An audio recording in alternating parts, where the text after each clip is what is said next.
Well, I guess just update us. How are you doing physically right now? I actually feel fine. Obviously, due to the situation I was in, the great training staff that we have and the coaches really took, took a few steps, or slow steps to get me back out on the field, and I'll start back up tomorrow. How are you doing mentally with everything that's been going on and all the off-the-field stuff? I feel fine, actually. I feel good.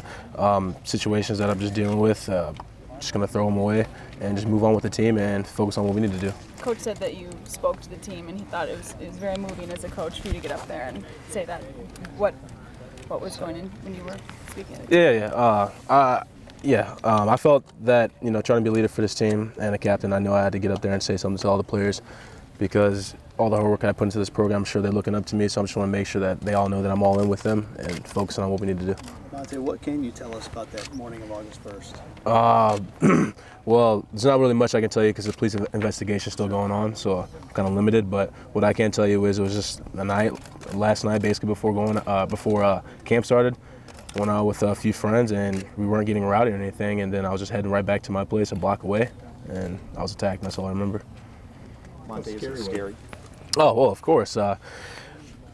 Blacking out and then waking up in the hospital, getting asked a few questions. But basically, I'm looking at it now as I'm just blessed, very blessed, because obviously it could have been a lot worse.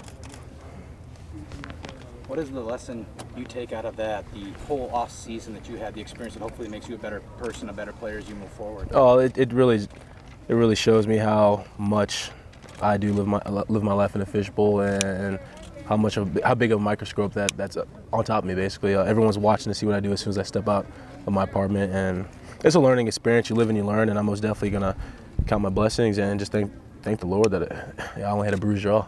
Do you have your own mental curfew now? Do you stay away from certain places now, knowing what happened? Oh, most definitely not. I mean, I don't go out.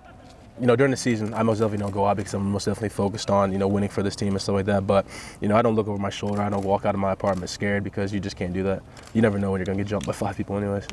How out of character do you think your off season has been? Some of the things that have happened?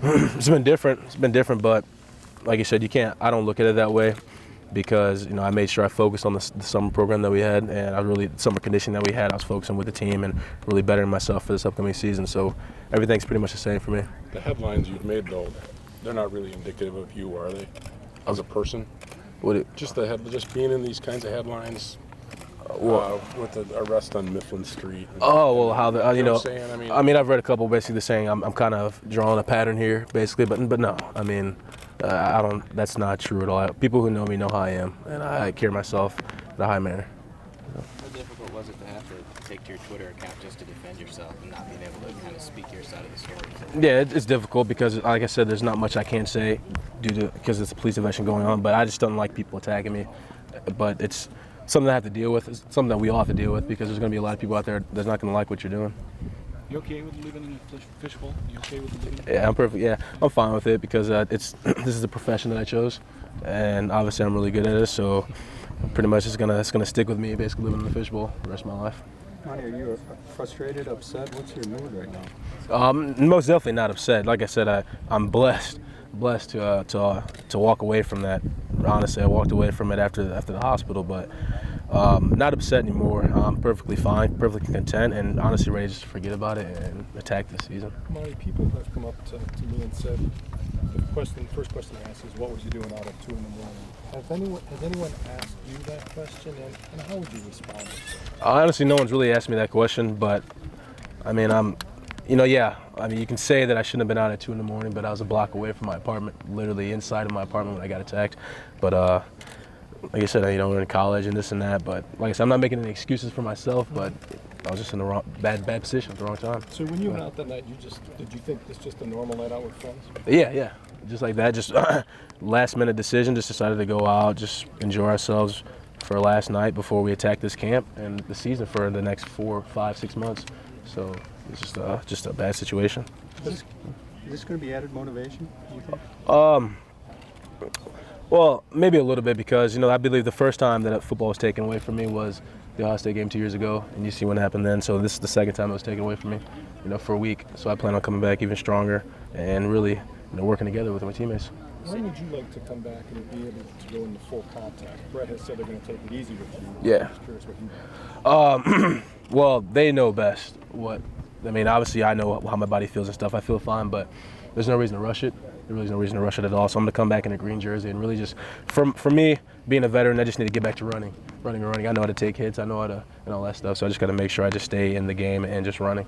You said you blacked out and you woke up in the hospital. What do you remember thinking, and how long did the effects of the concussion last? That's what happened. But the effects of the concussion lasted probably for a week.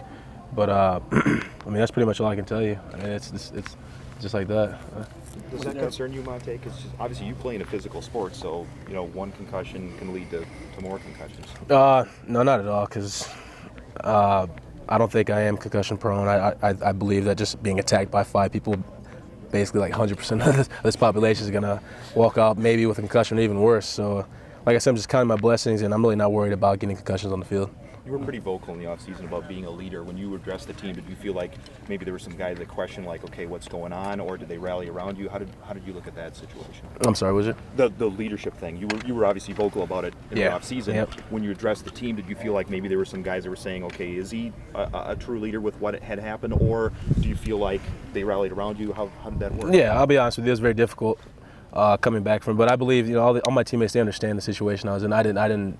It was completely unprovoked, and I had nothing to do with anything. So for that to happen, I made sure to address the team and basically apologize just for the distraction, another distraction. But they all know who I am and what I'm here for. So. Was there part of you in those initial hours or whatever of recovery that kind of said, why me? Why is this stuff happening to me? Why am I going through this? Oh, of course. Anybody would ask that, out of the blue getting attacked. But it's, like I said, it's people want to see you fall.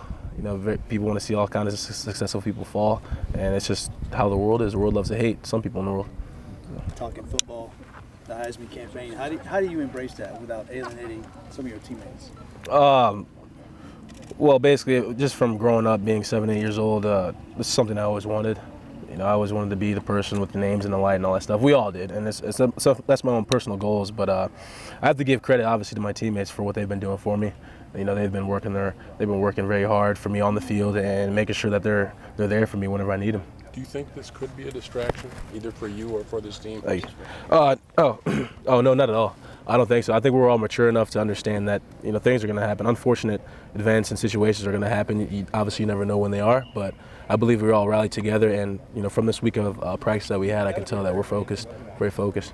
Montee, you talked about apologizing for being an impossible distraction. Did you apologize for any actions or anything, or don't you feel like there is any need to apologize for any of your actions? Well, no, I honestly just apologize just for creating another distraction. I did not apologize for being out. I just wanted to address the team because the big elephant in the room. I just wanted to make sure that I attacked it, and basically just wanted to tell the entire room that, not to feel sorry for me, because I'm going to channel all this energy that I have from it and work it onto the field. You could easily use the legal system to not talk about this at all. Do you hope that talking about this with everyone right now, you kind of squash it and put it in the back burner, and now you can move on with football? Yeah, of course. Yeah, I want to talk about this. Just like you said, I want to put it in the back burner and just forget about it because I'm perfectly healthy right now, ready to go, and I can tell that our teammates are ready to go too and ready to just forget about talking about it. What type of season do you think you're going to have, Monty? I plan on having a great season. Honestly, plan on having a great season with the players that we have on this team right now, and like we said, we're looking for big things this year.